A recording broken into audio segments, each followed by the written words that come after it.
কিছুক্ষণ আগেই আমার কাছে একটা পার্সেল রিসিভ হলো। তো অলরেডি আমি সিলটা খুলে ফেলেছি, তারপরে মনে হলো যে না, তোমাদের সাথে একটু শেয়ার করা দরকার। তা আমিও দেখিনি এখনো ভেতরে কেমন কি এসছে। তো চলো দেখে নেওয়া যাক। এটা দেখছি সবাই নিচ্ছে, তাই আমি ভাবলাম যে আমার কাছে একটা থাকা দরকার। তো আমিও অর্ডার করে নিলাম। তো কেমন কি এসছে একটু দেখে নিই। চলো।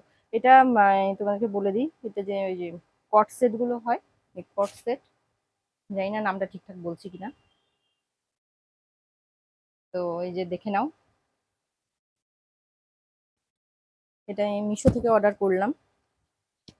কাপড়টা এসেছে রিয়ন কাপড় বলছিল, কিন্তু এখানে পুরোপুরি রিয়ন কাপড় মনে হচ্ছে না, তবে আছে মোটামুটি। আর এই যে এটার সাথে এই প্যান্টের সেটটা।